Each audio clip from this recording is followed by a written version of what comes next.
Assalamualaikum anak soleh dan soleha. Apa kabar hari ini? Mudah-mudahan kita semua dalam keadaan sehat walafiat tanpa kekurangan satu apapun. Amin ya robbal alamin.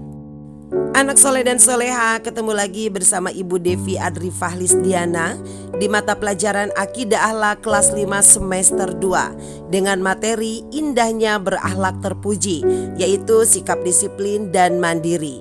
Jangan lupa sebelum kita masuk ke materi, kita bacakan dulu basmalah bersama-sama. Bismillahirrahmanirrahim.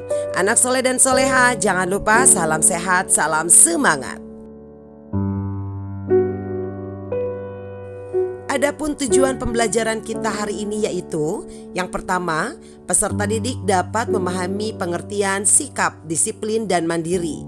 Yang kedua, peserta didik dapat menerapkan contoh sikap disiplin dan mandiri dalam kehidupan sehari-hari. Dan yang ketiga, peserta didik mampu mengetahui hikmah sikap disiplin dan mandiri. Anak soleh dan soleha, ibu mau tanya, apakah kalian ingin sukses? Kalau ingin sukses, maka jawabannya adalah disiplin. Arti disiplin adalah taat. Pengertian disiplin secara luas yaitu kepatuhan untuk menghormati dan melaksanakan suatu aturan yang mengharuskan orang tunduk kepada keputusan, perintah, dan peraturan yang berlaku. Sikap disiplin berarti sikap mentaati peraturan dan ketentuan yang telah ditetapkan tanpa pamrih. Anak soleh dan soleha, penggolongan disiplin dibedakan menjadi 4. Yang pertama, disiplin dalam penggunaan waktu. Waktu yang sudah berlalu tidak mungkin dapat kembali lagi. Maka, kerugian besar bagi seseorang yang tidak memanfaatkan waktu sebaik-baiknya. Yang kedua, disiplin dalam beribadah. Tata cara ibadah sudah diatur dalam syariat Islam. Kita tidak bisa semaunya sendiri merubahnya. Misalnya, sholat subuh dikerjakan dengan 3 rakaat atau puasa dilaksanakan pada malam hari. Itu menunjukkan tidak disiplin dalam ibadah dan membuat ibadahnya sia-sia. Yang ketiga, disiplin dalam bermasyarakat. Karena manusia adalah makhluk sosial yang membutuhkan hidup bersama atau bermasyarakat. Kehidupan bermasyarakat telah memiliki norma-norma dan nilai-nilai serta peraturan yang harus ditaati bersama untuk menciptakan kehidupan masyarakat yang aman, tentram, dan damai. Hal itu bisa terwujud apabila anggota masyarakatnya disiplin dalam mentaati peraturan. Dan yang keempat adalah disiplin dalam kehidupan berbangsa dan bernegara. Karena sebagai warga negara harus taat dan patuh pada aturan pemerintah. Contohnya, pemerintah menetapkan wajib belajar 12 tahun bagi anak-anak. Maka sebagai warga negara yang disiplin harus melaksanakan program tersebut dengan belajar yang sungguh-sungguh sehingga lulus sampai madrasah aliyah atau sederajat. Anak soleh dan soleha yang ibu cintai, adapun ciri-ciri orang disiplin yaitu yang pertama selalu mentaati peraturan, yang kedua tepat waktu, yang ketiga hidup teratur dan terjadwal, dan yang keempat melaksanakan tugas dengan baik.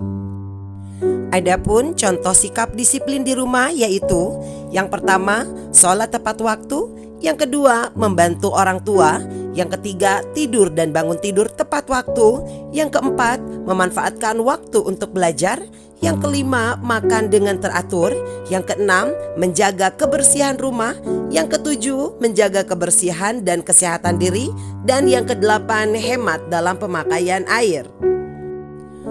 Berikutnya contoh sikap disiplin di sekolah.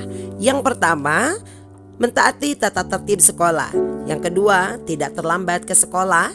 Yang ketiga, berseragam sesuai ketentuan. Yang keempat, mengikuti pembelajaran dengan tekun. Yang kelima, melaksanakan tugas dari guru. Yang keenam, berperilaku sopan santun. Dan yang ketujuh, buang sampah pada tempatnya. Dan contoh sikap disiplin di masyarakat yaitu yang pertama menjaga ketertiban dan keamanan lingkungan, yang kedua menjaga kebersihan lingkungan, yang ketiga mentaati peraturan di masyarakat, yang keempat sopan santun dalam bergaul, yang kelima menghormati hak orang lain, yang keenam menjaga kerukunan, dan yang ketujuh melaksanakan kewajiban di masyarakat. Anak soleh dan soleha, kalau begitu apa sih hikmah dari bersikap disiplin? Yang pertama yaitu bentuk ketaatan kepada Allah Subhanahu wa Ta'ala. Yang kedua, terhindar dari sifat lalai. Yang ketiga, mudah mencari rezeki. Yang keempat, menjadi orang yang ahli dalam bidangnya. Yang kelima, hidup menjadi lebih teratur. Yang keenam, menumbuhkan rasa percaya diri. Dan yang ketujuh, memupuk rasa kepedulian. Anak soleh dan soleha yang ibu sayangi, sekarang kita sudah masuk ke bab kedua, yaitu sikap mandiri. Sikap mandiri berarti berdiri sendiri atau mampu menjalani kehidupan dengan kemampuan sendiri, tidak bergantung kepada orang lain. Adapun ciri-ciri dari sikap mandiri yaitu yang pertama, dapat melayani diri sendiri. Yang kedua, dapat memecahkan masalah sendiri. Yang ketiga, mencukupi kebutuhan sendiri. Yang keempat, bertanggung jawab atas tindakannya. Yang kelima, tidak bergantung pada orang lain. Yang keenam, berani mengambil keputusan. Yang ketujuh, jujur dan optimis. Dan yang kedelapan, berwawasan luas. Anak soleh dan soleha, ini adalah contoh sikap mandiri dalam lingkungan keluarga atau di rumah. Yang pertama, mengerjakan tugas di rumah. Yang kedua, rajin belajar.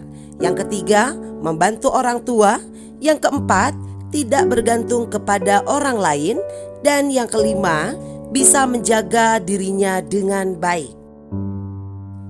Berikutnya adalah contoh sikap mandiri di sekolah. Yang pertama, membersihkan kelas tanpa disuruh guru.